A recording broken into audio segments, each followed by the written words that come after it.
The room is small. The air is heavy and damp, smelling faintly of cheap cigarettes and stale coffee. Outside, the rain falls over the city of Medellín, a relentless, rhythmic drumming on the roof that masks the sound of the world moving on without him. In the center of the room sits a man who on paper is one of the richest human beings to ever walk the earth. His fortune is estimated in the billions. He has buried more cash in the ground than most people will earn in 10 lifetimes. He has owned fleets of airplanes, private islands, and the loyalty of thousands. But tonight, he does not look like a king. He looks like a ghost. He is wearing a worn-out sweater. His beard is thick and unkempt. His eyes are red-rimmed, darting to the window every time a car passes on the street below. He is 44 years old, but in the dim light of the safe house, he looks 60. He holds a radio in his hand. It is his only connection to the outside world, his only lifeline to the family he has not seen in months. But it is also his greatest danger. Every time he speaks into it, he risks death. This is Pablo Escobar in his final days, and he is terrified.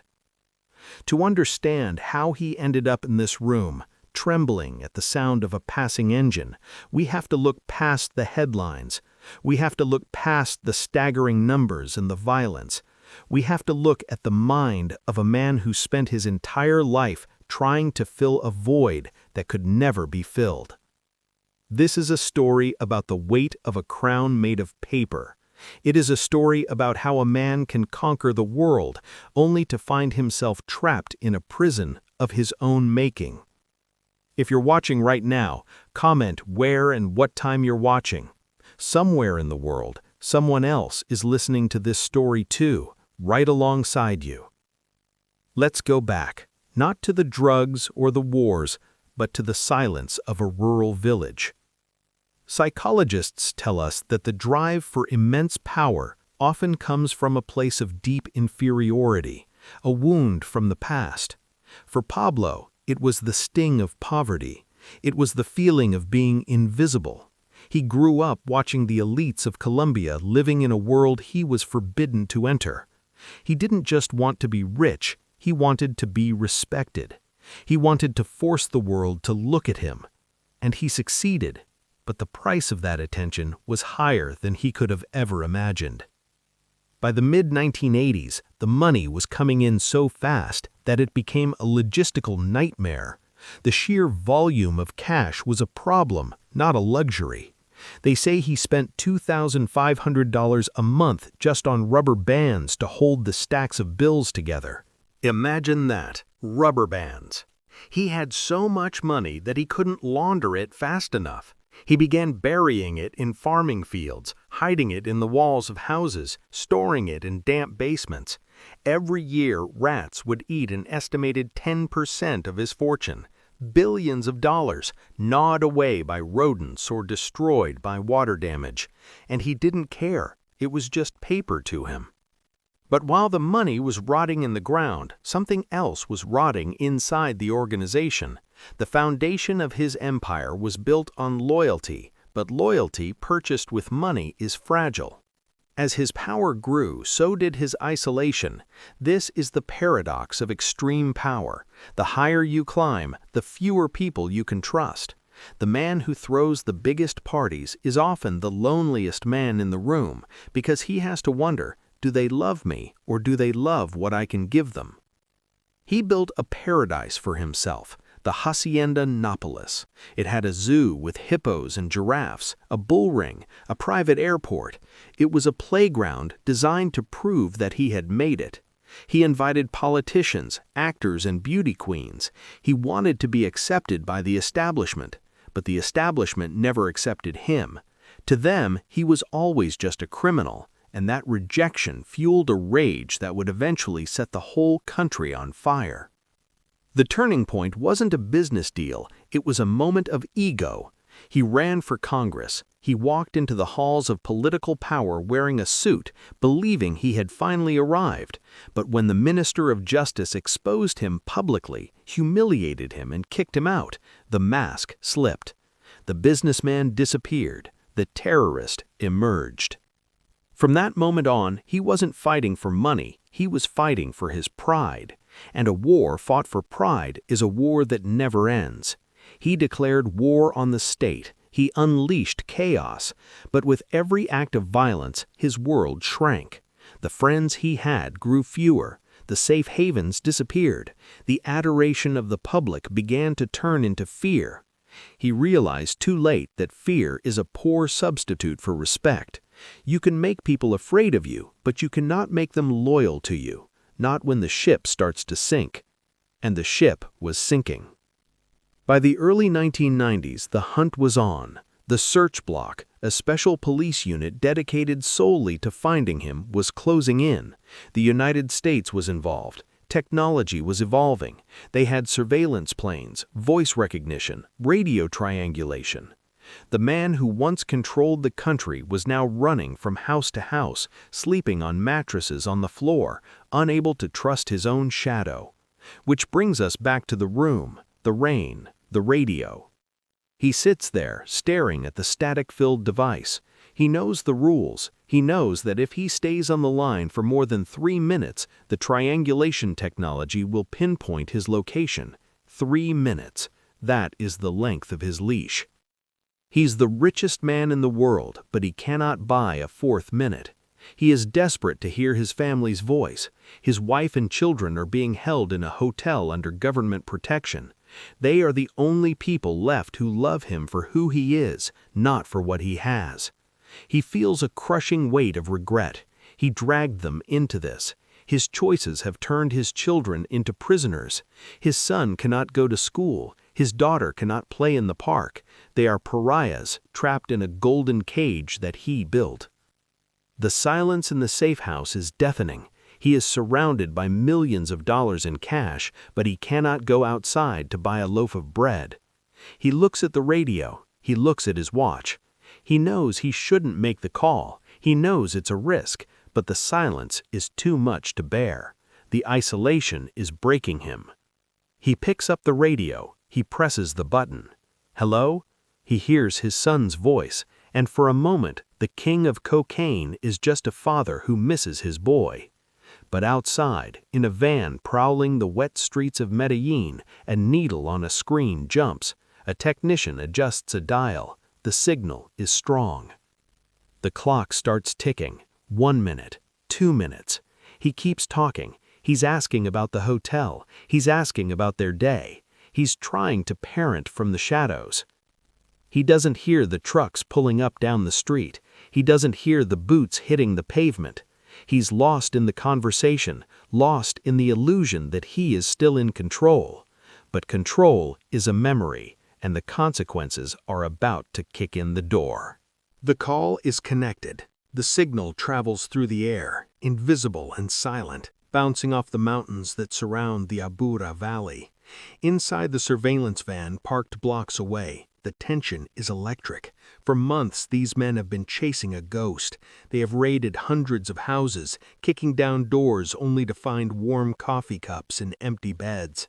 He has always been one step ahead, vanishing like smoke just before they arrive. But today, something is different. Today, the ghost is lingering. To understand why he stayed on the phone, why he broke his own golden rule of survival, we have to understand the psychological state of the man in that room. He wasn't just hiding from the police, he was hiding from the truth of what he had become. A year earlier, he had done something unprecedented. He surrendered to the Colombian government. But he did it on his own terms. He negotiated the construction of his own prison, a place called La Catedral. It was a fortress disguised as a jail. It sat high on a misty mountain overlooking the city he used to own. It was a surreal monument to his ego. It had a soccer field, a bar, a jacuzzi, and a telescope. Through that telescope, he would look down at the glittering lights of Medellín at night, believing he was still the master of everything he saw. He thought he had won. He thought he could serve a short sentence in a luxury resort and then return to his life as the king. But La Catedral was not his victory, it was the beginning of his end. It was there, inside those high walls, that the paranoia truly took over. Confinement does strange things to the human mind. Even in a palace, if you cannot leave, the walls start to close in. You are cut off from the pulse of the street. You start to doubt everything. You start to doubt everyone. If you're still listening, you're part of a rare audience. You are witnessing the moment where the legend dissolves into reality. Subscribe and stay with the story, because we are approaching the point of no return. Reports started reaching him inside the prison that his partners on the outside were stealing from him, that they were hiding money. In the world of the cartel, theft is not a business dispute, it is a capital offense. Consumed by suspicion, he summoned two of his top lieutenants to the prison, Moncada and Galeano. These were men who had been loyal to him for years. They had built the empire alongside him. They were friends. They were practically family. They came to La Catedral expecting a business meeting. They never left. He had them killed inside his own sanctuary. He destroyed the very foundation of his organization. This was the moment the Robin Hood image didn't just crack, it shattered. When the other traffickers heard what happened, a chill went through the underworld. They realized a terrifying truth: no one was safe. If he could kill his oldest friends over a suspicion, he could kill anyone. Loyalty evaporated instantly. It was replaced by a primal survival instinct. His enemies banded together: the Cali cartel, the paramilitaries, the police, and the grieving families of the men he had betrayed. They formed a group called Los Pepes. They were not bound by the law. They used his own tactics against him. They burned his properties. They hunted his lawyers. They went after his family. When he finally escaped from La Catedral, fleeing into the jungle in the dead of night to avoid being moved to a real prison, he wasn't returning to a kingdom. He was walking into a trap he had set for himself. The city had turned against him. The people who once cheered for him were now tired. They were tired of the bombs, tired of the fear, tired of their city being synonymous with blood. He was no longer the protector, he was the plague. Now, back in the safe house in Los Olivos, the consequences of that betrayal are closing in. He is on the radio with his son. He is trying to arrange safe passage for them. He had tried to send them to Germany to get them out of the line of fire. He had used his vast fortune to buy tickets, to arrange documents, to bribe officials. But when his family landed in Frankfurt, the German government refused their entry. They were sent back to Colombia. He watched it on the news from his hiding spot: his wife, his teenage son, his little daughter clutching a doll, surrounded by police and cameras, looking terrified and small. It broke him. It was the ultimate proof that his money was worthless. $30 billion, and he couldn't get a travel visa for a little girl. That realization is heavy in the air as he holds the radio. He is tired of running. He is tired of the game. The technician in the van signals the commander. We have him. We have the house. The soldiers move. They are not the regular police. They are the search block. Hardened men who have seen their colleagues die. They are not here to negotiate. They approach the row house. It is a nondescript building in a middle-class neighborhood. There is no security detail outside, no fleet of armored cars, just a quiet street on a gray afternoon. Pablo is still talking. He is asking his son about a detail in a newspaper. He is clinging to the normalcy of a conversation, ignoring the clock ticking past the 3-minute mark. Suddenly, he hears it. A heavy thud downstairs, the sound of wood splintering, the sound of a door being breached. His instincts, sharpened by decades of criminal life, finally kick in, but they are a split second too slow. He drops the radio. "I'll call you back," he says. Those are the last words he speaks to his family. He grabs his pistol, not a gold-plated showpiece, but a working gun. He moves to the window. He sees them. The street is blocked. Men in uniforms are swarming the perimeter. He is trapped. For 20 years, he has been the one who knocks. He has been the one who decides who lives and who dies. Now the decision is out of his hands. He turns to the roof. It is his only way out. He climbs out the window, stepping onto the orange tiles. The rain is still falling. It is slippery. He is heavy, out of shape. He is not the athletic young man who used to run contraband through the mountains. He is a middle-aged man with a bad back and a heavy heart. He starts to run across the roof. Below him, a shout goes up from the street. "There he is!" Bullets begin to fly. They chip the tiles around his feet. The sound is deafening. He returns fire, blindly, wildly. It is a futile gesture. He is one man against an army. He reaches the edge of the roof. He looks down. There is nowhere to go. And then it happens. A bullet finds its mark. Then another. He falls. He doesn't fall like a movie villain in slow motion with dramatic music. He crumples. He hits the roof tiles hard, an awkward, heavy heap of limbs. The gun slides from his hand. The king of cocaine lies face down on a dirty rooftop in Medellín. The rain washes over him, soaking into his cheap sweater, mixing with the blood pooling around him. The shooting stops. Silence returns to the neighborhood, broken only by the panting of the soldiers as they climb up to confirm the kill. They approach the body cautiously. They turn him over. There is no grandeur here. There is no dignity. One of the soldiers smiles. He grabs the radio, the same radio that led them here, and poses for a photo next to the body. It is a grotesque image, but it signifies the end of an era. The monster is dead. But the story does not end with the bullet, because when a man like that falls, the shockwaves are felt for generations. The silence that follows is not the silence of peace, it is the silence of a vacuum, and that vacuum is about to be filled by chaos. The body is carried down from the roof, a heavy, lifeless weight wrapped in the rain-soaked clothes of a fugitive. Within minutes, the image is beamed across the globe. The king is dead. But in the streets of Medellín, the reaction is not relief, it is hysteria. December 3rd, 1993, the funeral of Pablo Escobar. It is a scene that defies modern logic. 25,000 people flood the streets. They break through the police barricades. They climb onto the roof of the hearse. They smash the windows just to touch the wood of his coffin. They are screaming, weeping, chanting his name like a prayer. Viva Pablo! Viva Pablo! To the world, a monster has been slain. To the forgotten people of the barrios, a father has been taken. It is a terrifying display of the cult of personality.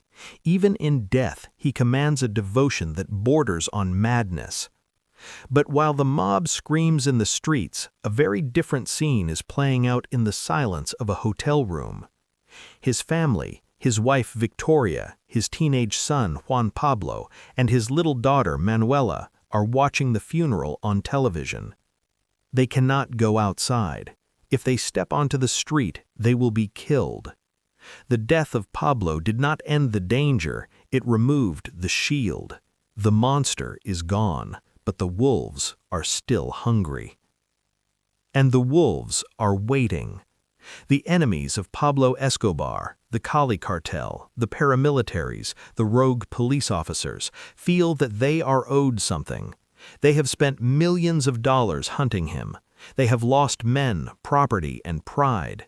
They view the war not as a moral crusade, but as a business transaction. And now they want to balance the books. They believe the 19-year-old son holds the keys to the kingdom. They believe the billions are still out there, hidden in Swiss accounts, buried in the jungle, stuffed into the walls of safe houses. The phone rings in the hotel room. It is not a call of condolence, it is a summons. The leaders of the Cali cartel want a meeting. Imagine the psychological weight on the shoulders of a teenager in that moment. He has just seen his father's bloody corpse on the news. He is grieving, he is terrified, and now he is being told to walk into the lion's den. He knows that if he refuses, his mother and sister will die. Juan Pablo puts on a suit. He walks out of the hotel, flanked by government agents who can barely protect him. He enters a building in the heart of Cali territory. He walks into a conference room. Seated around the table are the men who hunted his father, the Rodriguez Orejuela brothers, the heads of the paramilitary death squads, men with soft hands and cold eyes. There are no guns on the table. There is only a ledger, a notebook. They open the book. They begin to read. It is a bill. They have calculated the cost of the war against Pablo Escobar down to the cent. Every car bomb, every bribe paid to a politician, every soldier's salary, every property destroyed. They list the price of the bullets used to shoot at him. They look at the 19-year-old boy and they slide the ledger across the table. They ask, "You want to live? Then you pay." This is the moment the myth of the inheritance dies. The world assumes the Escobar family lived happily ever after on a mountain of hidden cash. The reality is that in that boardroom, they negotiated their survival in exchange for their fortune. They stripped the family of everything: the helicopters, the art collection, the farms, the deeds to the land, the locations of the hidden cash. Juan Pablo signs the papers. He signs away the empire his father murdered thousands to build. He realizes something profound in that room, something that breaks the spell of greed forever. The money was never theirs, it was just a loan from the devil, and the interest rate was 100%. He walks out of that meeting alive, but he walks out with nothing. If you're watching right now, comment where and what time you're watching. Somewhere in the world, someone else is listening to this story too, right alongside you. The family leaves Colombia, but the world has closed its doors. They fly to the United States, they are turned away. They fly to Germany, they are rejected. They try England, Mozambique, Brazil. No country wants to harbor the heirs of the world's most notorious terrorist. They are radioactive. They spend days on airplanes flying aimlessly around the globe, a family of ghosts with nowhere to land. Eventually, they find a way into Argentina, but they cannot be the Escobars anymore. The name is a death sentence. They legally change their identities. The wife of the billionaire becomes a cleaning lady. The son of the king becomes a graphic designer named Sebastian Marroquin. They live in a small apartment. They ride the bus. They live in constant fear that someone in the supermarket will recognize their eyes or the curve of their nose. They live with the suffocating weight of a secret that could get them killed. This is the true prison, not the bars of a jail cell, but the prison of anonymity, the prison of shame. But while the humans fled into the shadows, something else was left behind in Colombia. Something that serves as a bizarre living metaphor for Pablo's legacy. Back at the Hacienda Nápoles, the paradise he built, the ruins are being reclaimed by the jungle. The zoo is abandoned. The government moves the lions and the giraffes to proper facilities, but they leave the hippopotamuses. Pablo had imported 4 hippos from Africa, 1 male, 3 females. The authorities deemed them too big, too aggressive, and too difficult to move. They assumed the animals would die off or stay in the pond. They were wrong. Without any natural predators and thriving in the perfect tropical climate of the Magdalena River, the hippos began to breed. 4 became 10, 10 became 40, 40 became 100. Today they are an invasive species. They wander the countryside, massive and uncontrollable. They terrorize local fishermen. They pollute the ecosystem. Scientists are now debating whether to kill them to save the river. Think about the symbolism. Pablo is dead, his cartel is dismantled, his money is gone, but his monsters are still breeding in the river. It is a psychological echo. You cannot just kill a man and expect his impact to vanish. The chaos he introduced into the ecosystem, whether it is the culture of easy money or the actual ecosystem of the jungle, continues to grow, wild and unchecked. The drug trade didn't end with him. It just changed. It learned. The cartels that followed saw what happened to Pablo. They saw the photo on the roof. They realized that fame is fatal, so they went underground. They became faceless corporations. They stopped trying to be politicians. They stopped trying to be loved. They focused only on the product. The violence became less spectacular, but more efficient. The plata or lead philosophy that Pablo injected into the veins of society is still there, poisoning the blood of the nation. But there is one final mystery that keeps the legend alive. The one question that still drives treasure hunters to madness. Where is the rest of the money? The urban legends say that billions are still out there, buried in caletas, secret hiding spots deep in the jungle, hidden inside concrete columns of mansions that are now rotting away, submerged in blue plastic barrels off the coast. Every few years, a farmer digging a well finds a plastic drum filled with rotting cash. A construction worker knocks down a wall and finds gold bars. But the money is cursed. There are stories of men who find a caleta only to be killed by their partners the next day over the split. Stories of families who find a barrel of cash only to be kidnapped by gangs who want a cut. The money of Pablo Escobar is like radioactive waste. It poisons anyone who touches it. It sits in the ground, decomposing, useless, just like the man who collected it. In the end, the gold turns to dust, the paper turns to mush, and we are left with the final chapter, the chapter where the son must decide whether to pick up the gun and become his father, or break the cycle and become himself. It is a journey that will take him back to the families of the men his father murdered, to ask for the one thing money could never buy: forgiveness. The year is 2009. The location is a quiet room in an undisclosed location. A man in his 30s sits on a chair. He wears glasses. He speaks softly, with a humility that seems out of place for someone with his bloodline. His name is Sebastian Marcojin, but the world knows him as Juan Pablo Escobar.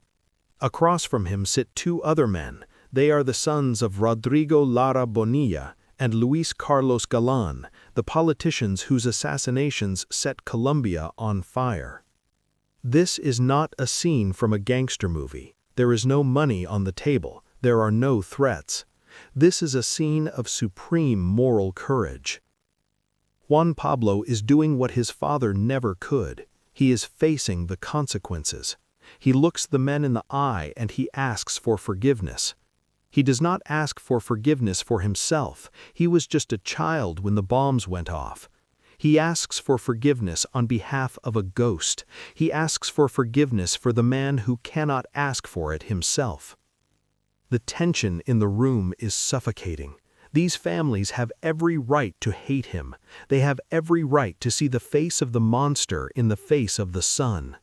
But then the impossible happens. They embrace him. In that embrace, the cycle of violence is broken. It is a moment that proves a powerful psychological truth. Biology is not destiny. You are not doomed to be your father. You are not doomed to repeat the past. Juan Pablo could have used the hidden millions, if they existed, to rebuild the cartel. He could have used his name to rally the remaining hitmen. He could have chosen revenge. Instead, he chose to be an architect. He chose to be a father. He chose peace. And in doing so, he achieved the one thing Pablo Escobar never could. he walked out of that room a free man. But while the sun found peace, the world outside found something else. Walk through the streets of a modern city today or scroll through the internet and you will see the face of Pablo Escobar everywhere. He is on t-shirts, on coffee mugs, on posters. He is the star of hit television series. He has become a brand, a symbol of rebellion. Time has a strange way of washing away the blood. It smooths out the rough edges of history until a terrorist becomes a folk hero. But we must be careful. We must look closely at what we are glorifying. When we look at that face on a t-shirt, we are looking at a man who ordered the bombing of a commercial airliner, killing 107 innocent people in mid-air. We are looking at a man who placed a bomb outside a bookstore, killing parents who were buying school supplies for their children. The cool image of the outlaw, the stacks of cash, the private jets, the defiance of authority, is a seduction. It is a trick of the light. It hides the reality of the fear we spoke about at the beginning of this story. It hides the trembling hands in the safe houses. It hides the fact that for the last year of his life, the king of cocaine couldn't even trust his own pillow. If you are listening to this and you find yourself captivated by the power and the money, ask yourself, would you trade places? Would you take the $30 billion if it meant you could never sleep in the same bed 2 nights in a row? Would you take the private jets if it meant you had to wonder if your best friend was going to put a bullet in the back of your head? Would you take the power if it meant your children had to live like prisoners? The answer for any sane person is no. Medellín, the city that was once the murder capital of the world, understands this better than anyone. The city has been reborn. It has won awards for innovation. It has built libraries and cultural centers in the neighborhoods where hitmen used to train. It has built giant outdoor escalators to connect the poorest barrios to the city center, physically bridging the gap that Pablo tried to exploit. The city moved on. It chose life. It serves as a testament that a society is stronger than any one individual, no matter how rich or violent they are. So, what is the final lesson of the man who flew too close to the sun? It is a lesson about the nature of the hole inside us. Pablo Escobar spent his life trying to fill a void of inferiority with external things. He thought that if he could just get enough cash, enough respect, enough fear, he would finally feel complete. He thought he could force the world to love him or at least respect him. But the human soul is not a bank account. You cannot fill it with paper. Greed is a cup with a hole in the bottom. No matter how much you pour in, it will always be empty. He died the poorest man in the world because he died without peace. He died without trust. He died without freedom. As you sit here watching this in the safety of your own life, take a moment to appreciate the quiet, the ability to walk out your front door without looking over your shoulder, the ability to trust the person sitting next to you, the ability to sleep soundly. That is true wealth, and it is something $30 billion could never buy. The rain has stopped in Medellín. The birds are singing on the rooftop where he fell. The nightmare is over. Thank you for walking this path with us. Stories like this are heavy, but they are necessary reminders of the cost of losing our way. If you have been here since the first minute, you are part of a community that values the truth behind the history. Subscribe to join us for the next documentary. And before you go, comment below, where did you watch from, and what is the one lesson you are taking away from the rise and fall of Pablo Escobar? Let the conversation continue in the comments. The story of a king is never just about the king. It is about the army that keeps him on the throne. To truly understand the psychological grip Pablo Escobar held over Medellín, we have to look away from the billions of dollars and look into the eyes of the young men who died for him. We have to look at the sicarios. In the 1980s, Medellín was a city of stark contrasts. On the hillsides, in the slums known as comunas, a generation of boys was growing up with nothing. No education, no jobs, no future. Psychologists call this learned helplessness. When you believe that no matter what you do, you cannot change your fate, you stop trying to survive within the rules. You create your own rules. Pablo didn't just give these boys money, he gave them something far more intoxicating. He gave them an identity. He went into the slums and told them, "You are soldiers, you are important." He took their hopelessness and weaponized it. If you're listening right now, imagine being 16 years old. You are hungry, your shoes are torn. You look down at the city lights where the rich people live, and you know you will never be invited there. Then, a man pulls up in a truck. He offers you a motorcycle. He offers you a gun. He offers you more money for one job than your father made in his entire life. All you have to do is kill a stranger. For the boys of Medellín, this wasn't a choice between good and evil. It was a choice between being nobody and being somebody. This created a culture of death that is difficult for the modern mind to comprehend. It was a culture where life was cheap, but a funeral was expensive. The hitmen had a saying, "Better to live 5 years as a king than 50 years as an ox." They knew they were going to die young. They accepted it. In fact, they embraced it. They would go to the church of Maria Auxiliatora in Sabaneta. They would light candles. They would pray to the Virgin Mary, not for forgiveness. No, they prayed that their aim would be true. They prayed that they would not miss. Think about the moral distortion required for that, to ask God for help in committing a murder. It shows how deep the indoctrination went. Pablo wasn't just a boss, he was a religion. The most famous of these disciples was John Jairo Velázquez, known as Popeye. Popeye was not a desperate boy from the slums. He was educated. He had attended the Naval Academy, yet he fell under the spell. He killed hundreds of people for Pablo. He kidnapped, he bombed. In later years, after decades in prison, Popeye would speak about the boss with a strange mixture of horror and reverence. He described a man who could be incredibly gentle, reading bedtime stories to his children, and then, without changing the tone of his voice, order the execution of a pilot who had stolen a shipment. This duality is what confused the souls of the men who worked for him. They didn't see themselves as criminals. They saw themselves as warriors in a feudal war. But the cost of this war was not paid by the generals. It was paid by the foot soldiers. Thousands of young men died in the streets of Medellín.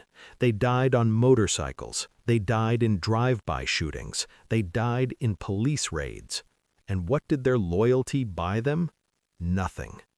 When Pablo was on the run, when he was hoarding his millions in the jungle, his army was bleeding out in the city. He couldn't protect them. He couldn't save them.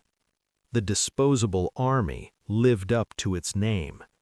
There is a tragic story from the height of the war. Pablo had placed a bounty on police officers. He paid roughly 2 million pesos, about $600 at the time, for every cop killed. The streets turned into a slaughterhouse. Young boys would walk up to traffic cops waiting at a red light and shoot them in the head just to collect the bounty. But as the war dragged on and Pablo's cash flow started to choke, he stopped paying. The boys kept killing, hoping he would pay them later, but the money never came. They killed for a ghost. They killed for a promise that had already been broken. This is the ultimate betrayal of leadership, to use the desperation of the poor to build a shield for the rich. When we look back at the legacy of the Medellín Cartel, we focus on the drugs, but the real export was a nihilistic view of the world, the idea that no future is an excuse for no morality. Even after Pablo died, this mindset survived. The hitmen didn't disappear, they just found new bosses, the paramilitaries, the new cartels, the street gangs. The skills Pablo taught them, how to make a bomb, how to kidnap, how to assassinate, were the only skills they had. He didn't just kill people, he killed the innocence of a city. If you are still with us, take a moment to reflect on the power of influence. We often think of influence as a positive thing, mentors, teachers, leaders. But history shows us that the most charismatic leaders can lead us into the darkest places. The boys of the comunas didn't wake up wanting to be monsters. They were molded. They were groomed. And that is perhaps the most terrifying part of this psychological case study. Evil is not always born. Sometimes it is manufactured. It is manufactured by poverty. It is manufactured by neglect. And it is manufactured by men who are willing to trade human lives for a feeling of power. As the sun sets on the red brick houses of the Medellín slums today, the elders still remember those days. They remember the sound of the motorcycles, the motorratones, buzzing like angry wasps. They remember the mothers crying for sons who would never come home. And they remember the man who promised them heaven, but led them straight into hell. Subscribe to the channel if you want to understand the history beneath the headlines. In the next part, we will turn our gaze to the other side of the war. We will step into the shoes of the men who hunted the monster. The search block, the DEA agents, men who had to look into the abyss and fight to keep the abyss from looking back. The phone rings in an office in Bogotá. It is not a secure line. It is a direct line to hell. On one end is Pablo Escobar. On the other is Colonel Hugo Martinez, the commander of the search block. Pablo is calm. He is polite. He makes an offer.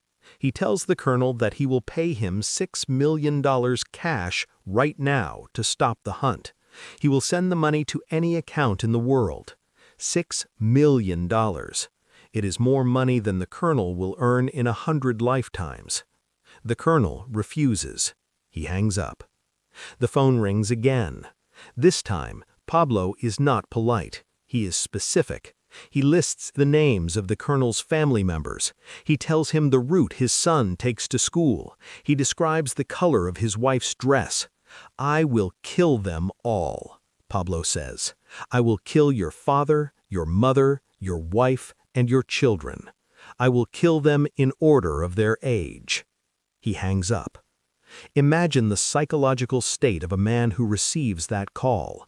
Imagine going home to your family that night, looking at your children eating dinner, and knowing that the most powerful criminal in history has marked them for death. This is the side of the war we rarely talk about. We talk about the villain, but we forget the toll paid by the hunters. To catch a monster, you have to enter his cave, and the cave is dark. Colonel Martinez had to make a choice. He moved his family into a police barracks. They lived like prisoners for years. His son, also a police lieutenant, joined the hunt. They slept in bunkers. They checked their cars for bombs every single morning. They lived in a state of hypervigilance that ruins the nervous system. But the psychological cost wasn't just fear. It was moral compromise. As the hunt dragged on, the search block grew desperate. Pablo was slippery. He had the people on his side. He had the terrain. For every step the police took, Pablo took two. The Colombian government and the American agents realized that playing by the rules was a losing strategy. You cannot read a warrant to a man who answers with a car bomb. So a shadow alliance was formed. The enemy of my enemy is my friend. The search block began to share information with the Los Pepes, the death squad formed by the Cali Cartel and the paramilitaries. This is the dirty secret of the victory. The good guys didn't win alone. They won because they let the bad guys do the dirty work. While the police tracked the radios, Los Pepes tracked the people. They kidnapped Pablo's accountants, they burned his stables, they tortured his bodyguards. For the men of the search block, men sworn to uphold the law, this was a crushing moral burden. They had to look the other way while atrocities were committed, telling themselves it was for the greater good. We have to stop the monster, they said, whatever it takes. But whatever it takes leaves a stain on the soul that never washes off. Then there were the Americans, the DEA agents Steve Murphy and Javier Peña. They came to Colombia thinking they were fighting a war on drugs. They quickly realized they were fighting a war on reality. They saw things that defied logic, judges wearing masks to protect their identities, police officers selling intel for a motorcycle, a society where the line between criminal and politician was invisible. They lived in the same pressure cooker. They had bounties on their heads, $300,000 for a dead DEA agent. They sat in the surveillance vans for thousands of hours, listening to the static, waiting for a mistake. They listened to Pablo talking to his family, singing to his daughter, arguing with his wife. They got to know him intimately. They knew his moods. They knew his fears. It creates a strange psychological bond, the hunter and the prey. You start to see the humanity in the monster, which makes the job even harder. You aren't hunting an animal, you're hunting a man who loves his kids, just like you do. But then you remember the bomb at the bookstore, you remember the plane, and you harden your heart. By December 1993, the hunters were exhausted. They were ghosts themselves, pale, unshaven, running on caffeine and hatred. When the moment finally came, the rooftop, the gunshots, the body in the rain, there was no cheering in the search block bunker. Colonel Martinez heard the report over the radio. Viva Colombia, he is dead. He didn't pop champagne, he didn't smile. He simply exhaled. He called his wife. It's over, he said. You can go outside now. But was it over? This is the bitter pill of the history of the drug war. The day Pablo died, the Cali Cartel threw a party. They toasted their victory. They knew that with the lion dead, the jungle belonged to them. The flow of cocaine to the United States didn't stop for a single hour. In fact, it increased. The search block had won the battle, but they had lost the war. They had removed the chaotic, violent warlord, only to replace him with the silent corporate efficiency of the Cali syndicate. For the men who gave up years of their lives, who sacrificed their peace of mind, who risked their families, this is the hardest part. They did their job, they killed the bad guy, but the world didn't get cleaner. It just got quieter. If you are still listening, you are now seeing the full picture. It is not a black and white story of cops and robbers. It is a story of gray. Gray morals, gray choices, and a gray ending. The hunters walked away with their lives, but they left a piece of their humanity in the streets of Medellín. Subscribe to the channel. In the final part, we will zoom out. We will look at the global aftermath, how the death of one man in Colombia changed the world we live in today. And we will answer the final question, was it worth it? The conclusion is coming. Stay with us. We have reached the end of the road, but the road did not end on that rooftop in 1993. When Pablo Escobar died, the world exhaled. Politicians shook hands. Newspapers printed "The End" in bold letters. They believed by cutting off the head of the snake, the poison would stop flowing. But they were wrong. They didn't kill the snake. They just shattered it into 1,000 smaller, harder-to-find pieces. This is the Hydra effect. In the years following Pablo's death, The drug trade didn't shrink, it evolved. It became smarter. It became corporate. The Cali cartel, who toasted Pablo's death with champagne, took over the market instantly. They didn't use bombs, they used lawyers. They didn't fight the state, they bought it. They turned the cocaine trade into a streamlined global logistics business that would make a Fortune 500 company jealous. And when the Cali cartel eventually fell, the movement went north, to Mexico. The violence we see in Mexico today, the militarized cartels, the public displays of brutality, the complete control of territory, is the direct genetic offspring of the Medellín Cartel. Pablo Escobar wrote the playbook. He taught the world that a criminal organization could challenge a government and survive for decades. He taught them that terror is a valid negotiating tactic. The tactics he invented in the streets of Medellín are now being used in Culiacán, in Juárez, in Rio de Janeiro.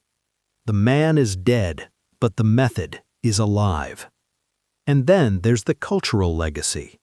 We live in a world that is strangely obsessed with the narco. We binge-watch shows about their lives. We buy the video games. We listen to the music, the narco corridos, that sing their praises. There is a seduction to the absolute power they wield. In a world where most of us feel powerless, where we follow the rules and pay our taxes and struggle to get ahead, the idea of a man who takes what he wants is intoxicating. But this story, this long, painful journey we have taken together, is the antidote to that intoxication. We have looked behind the curtain. We have seen that the king was a terrified man shivering in a cold room, burning his own money to stay warm. We have seen that the loyalty was a lie that dissolved the moment the checks stopped clearing. We have seen that the legacy was a family living in exile, stripped of their name and their dignity. If you take one thing away from this story, let it be this: the lifestyle is a mirage. The gold is always painted. The freedom is always temporary. And the bill always comes due. Let's go back to that safe house room one last time. Imagine him there, the most powerful criminal in history. He has achieved everything he set out to do. He made the world look at him. He made the elites fear him. He wrote his name in the history books. But in those final moments, before the radio call, before the roof, what was he thinking? Was he thinking about the billions? Was he thinking about the power? Or was he thinking about the simple Sunday afternoons in Rio Negro, before the ambition took over, before the blood? The tragedy of Pablo Escobar is not that he died, it is that he lived a life that destroyed everything he claimed to love. He claimed to love his family, yet he sentenced them to a life of running. He claimed to love Colombia, yet he nearly burned it to the ground. He was the architect of his own hell. Today, Medellín is not the city of Pablo Escobar. It is the city of the people who survived him. It is a city of resilience, a city that looked into the abyss and refused to blink. The story of the drug war is far from over. The demand is still there. The supply is still there. The money is still there. But we, the witnesses, have a choice in how we tell this story. We can choose to glorify the monster, or we can choose to learn from the wreckage. We can choose to see the glamour, or we can choose to see the grave. The choice he gave the world was silver or lead, money or death. But the history of Pablo Escobar teaches us that there is no difference. If you choose the silver, you eventually get the lead. The king was dead, but the kingdom did not find peace. It found a new kind of war. We often end the story of Pablo Escobar with his death, as if the credits roll and the lights come on. But for Colombia, December 1993 was not an ending. It was a mutation. To understand the true price of the war against the Medellín Cartel, we have to look at the monsters that were created to destroy the monster. We have to talk about Los Pepes. During the hunt, the government and the DEA made a calculated deal with the devil. They accepted help from rival drug traffickers and right-wing paramilitaries to track down Pablo. They assumed that once the common enemy was gone, these groups would dissolve. They were wrong. The men who hunted Pablo didn't go back to the shadows. They stepped into the light. They realized they had the power, the weapons, and now the tacit approval of the state to operate. Enter the Castaño brothers, Fidel and Carlos. They were the driving force behind the death squads. They were brutal, efficient, and driven by a personal vendetta. Pablo had killed their father.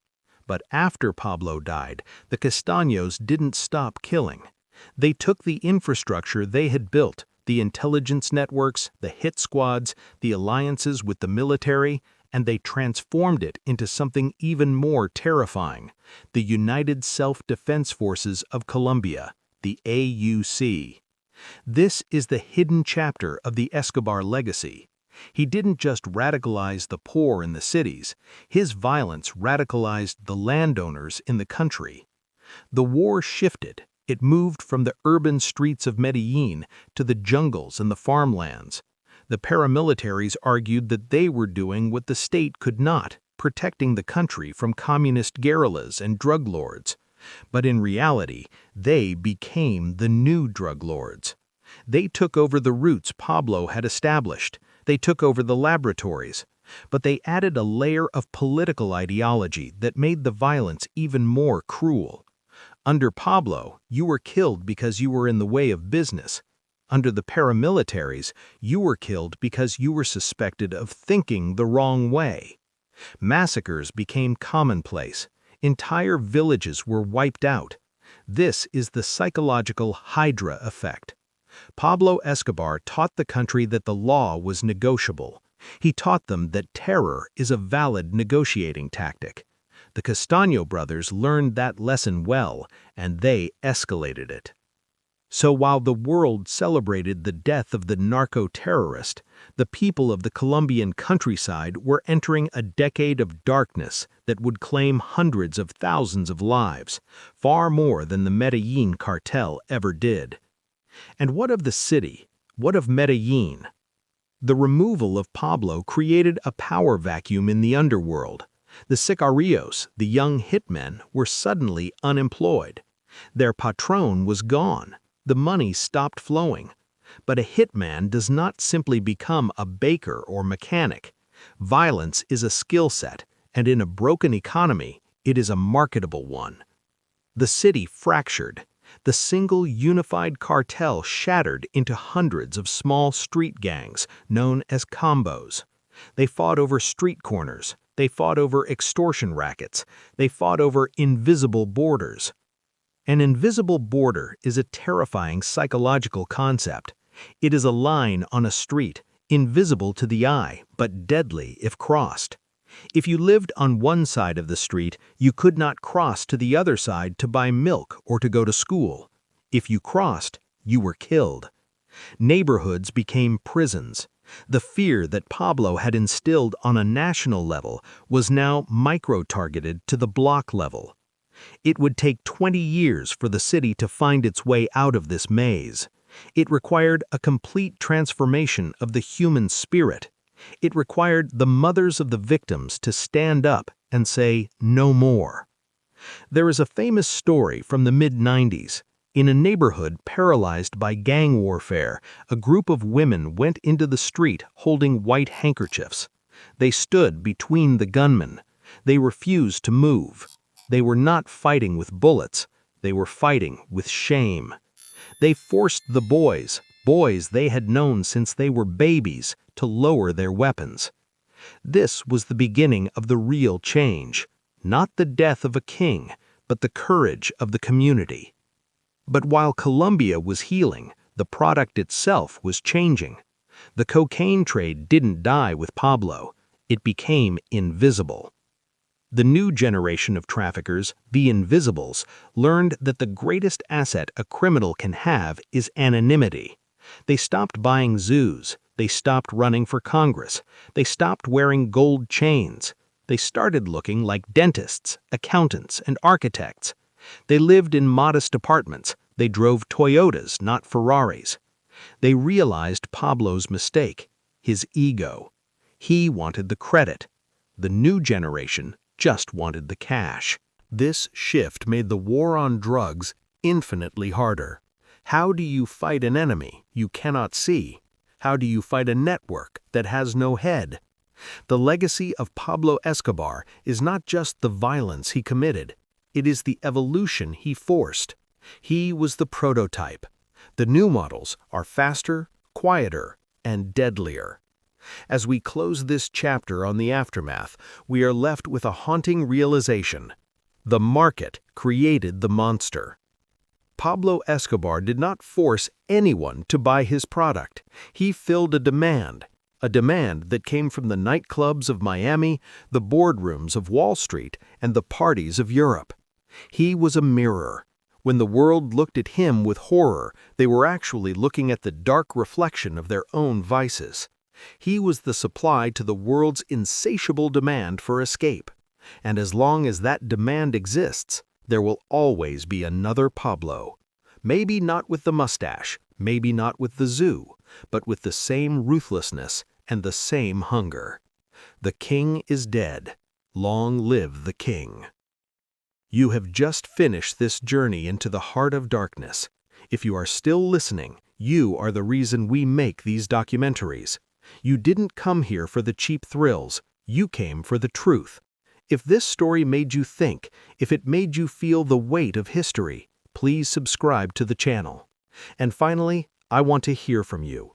We've traveled from the slums of Rio Negro to the rooftop in Los Olivos. Comment below.